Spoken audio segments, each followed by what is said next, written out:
Hello అండి. Welcome to Nageswari home. ఈరోజైతే మా ఇంట్లో మా వాళ్ళంతా కలిసి గుమ్మడొడియాలు పట్టారు. నేను వాళ్ళని హాయ్ చెప్పమంటే ఇదిగో ఒక్కొక్కరిగా హాయ్ చెప్తున్నారు. కానీ వాళ్ళ వాయిస్ అయితే బయటికి రావద్దట. బ్యాక్గ్రౌండ్లో నన్ను చెప్పంటున్నారు హాయ్ ఫ్రెండ్స్ అని. ఇలా అందరూ తలా ఒక కత్తిపీట అయితే తీసుకుని గుమ్మడికాయ ముక్కలైతే ఆడుతూ పాడుతూ కట్ చేస్తున్నారండి. అందరూ కలిసి పని చేస్తే త్వరగా అవుతాయి. అలానే పని చేసినట్టు కూడా అనిపించదు కదా. ఇక్కడ చూడండి, మా పిన్ని దగ్గర కత్తిపీట లేదని చాక్తో కట్ చేసేస్తుంది. ఇలా ఫైనల్లీ మా వాళ్ళంతా ఆడుతూ పాడుతూ గుమ్మడొడియాలు అయితే పెట్టేశారండి. ఇప్పుడైతే మనం ఎలా పెట్టారో ఫుల్ ప్రాసెస్ చూద్దాం. ముందుగా గుమ్మడికాయలు తీసుకుని నీట్గా వాష్ చేసుకోవాలండి. అది పైన ఉన్న వైట్ లేయర్ పోవడానికి ఏదైనా స్టీల్ స్క్రబ్బర్ ఉంటుంది కదా, దాంతో తోమితే పోతుంది. ఈజీగా బాగా నీట్గా మనం ఎన్ని కాయలు తీసుకున్నామో అన్నీ నీట్గా వాష్ చేసుకుని తర్వాత ఇలా నేలకేసి కొట్టి పగలగొట్టాలండి. అప్పుడు మనకి ముక్కలు ఈజీగా వస్తాయండి. మనం చిన్న చిన్న ముక్కలుగా కట్ చేసుకోవడానికి కూడా ఈజీగా ఉంటుంది. ఇదిగో మేమైతే ఇలా ఒక 4 కాయలు తీసుకున్నామండి. ఇంకో మా వాళ్ళంతా కూర్చుని కట్ చేస్తున్నారు. అందరూ కలిసి చేయడం వల్ల అంత టైం ఏం పెట్టలేదండి, ఫాస్ట్గానే కట్ చేసేసారు. మా వాళ్ళైతే ఇగో గుమ్మడికాయలు కోస్తూ ఇలా మధ్య మధ్యలో మీకు హాయ్ కూడా చెప్తున్నారు. గుమ్మడికాయ ముక్కలు వీడియోలో చూపిస్తున్న విధంగా కట్ చేసుకోండి. మరి చిన్న చిన్న ముక్కలు కట్ చేసినా కూడా వడియాలు బాగోవు. మా పిన్ని అయితే చాక్తో కట్ చేస్తూ ఎక్సైట్మెంట్లో చెయ్యి అయితే కోసుకుందండి. మళ్ళీ అందరికీ చూసుకుని కట్ చేసుకోవాలి, వేలు తెగ్గొట్టుకోకూడదని చెప్తుంది. తర్వాత మనం కట్ చేసుకున్న ముక్కలని ఒక క్లాత్లోకి అయితే వేసుకోవాలండి. అందులోనే కళ్ళుప్పు వేసుకోవాలండి. కళ్ళుప్పు కలుపుకోవాలి. మా వాళ్ళైతే ఫస్ట్ ఒక 2 దోసిట్లో వేసుకొని కలుపుకున్నారండి.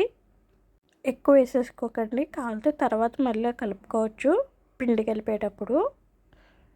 ఉప్పు వేసిన తర్వాత ఇక ఈ విధంగా అయితే ముక్కలన్నింటికి బాగా పట్టించాలండి. ఇప్పుడు పసుపు అయితే బాగా కొంచెమే తీసుకోండి, కొంచెం మంది ఎక్కువ తీసేసుకుంటారు. అలా తీసుకోవడం వల్ల మనకి ఇవి వడియాలు అయితే బ్లాక్ వచ్చేస్తాయండి. అందుకే కొంచెం పసుపు లైట్గా వేసుకోండి. ఇప్పుడైతే ఇగో మూట కట్టుకోవాలండి. ఈ విధంగా మూట కట్టుకుంటే ఫుల్ వాటర్ అంతా బయటకు వచ్చేస్తుంది. బాగా మూట కట్టేసి ఈ విధంగా వాటర్ అంతా బయటకు పోయేలాగా కట్టుకోవాలండి. ఇప్పుడు దీన్ని తీసుకెళ్ళి ఏదైనా ఒక బండ మీద పెట్టుకుని ఇలా బరువు పెట్టుకోవాలండి. అలా చేయడం వల్ల మొత్తం వాటర్ అంతా బయటకు వచ్చేస్తుంది. మళ్ళీ కాసేపటి తర్వాత మళ్ళీ తిరగేయాలండి, లేకపోతే ఒకవైపునే ఉంచేస్తే ముద్దగా అయిపోతాయి.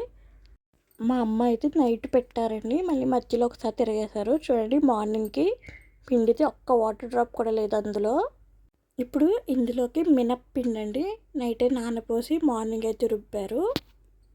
మినప్పిండి తక్కువే వేసుకోవాలండి, ఎక్కువ వేసుకున్నా కూడా గట్టిగా వచ్చేస్తాయి. మీరు చూసుకుని మీ ముక్కలకు తగ్గట్టుగా అయితే మినప్పిండి వేసుకోండి. మా వాళ్ళైతే 1 కేజీ మినపప్పు తీసుకుని నానబెట్టారు. మార్నింగ్ ఈ విధంగా రుబ్బుకుని అయితే కలుపుకుంటున్నారు. ఇప్పుడు ఇందులోనే 1 అవర్ నానబెట్టిన పెద్ద సగ్గుబియ్యం అండి.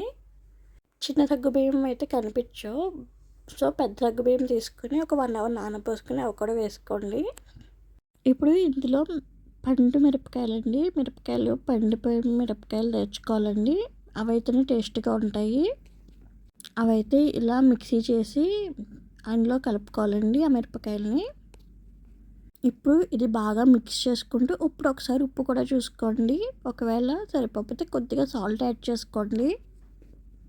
అంతేనండి, వడియాలకైతే పిండి రెడీ అయ్యి ఇప్పుడు మనం వడియం పెట్టుకుందాం. వడియం పెట్టడం కూడా అగో చేత్తో అలా ఎగరేస్తూ చిన్నగా బొటన వేలుతో ప్రెస్ చేసి పెట్టుకోవాలంట. పెట్టేటప్పుడు కూడా సరిగ్గా పెట్టకపోతే వేయించేటప్పుడు గట్టిపడిపోతాయంటండి, లోపల సరిగా రావు. సో చూసుకుని జాగ్రత్తగా అయితే పెట్టాలి. మా పిన్ని అయితే ఒక్కొక్క వడియం పెడుతూ మా మమ్మీకి చూపిస్తుంది ఇలాగే పెట్టాలా అని.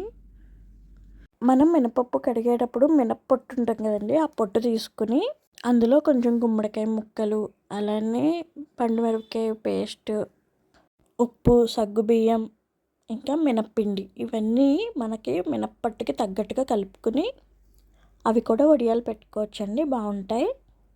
మేమైతే ఇలా గుమ్మడి వడియాలు అలాగే మినప్పట్టు వడియాలు పెట్టి ఎండలో పెట్టామండి. అలా ఒక 4-5 డేస్ అయితే ఎండలో పెట్టామండి. ఇప్పుడు సమ్మర్ కాబట్టి ఇవి చాలా బాగా ఎండాయి. తర్వాత వీటిని ఇదిగో ఇలా ఆయిల్‌లో ఫ్రై చేస్తుంటే అవి చూస్తున్నారు కదా! గుల్లగా ఎలా వస్తున్నాయో.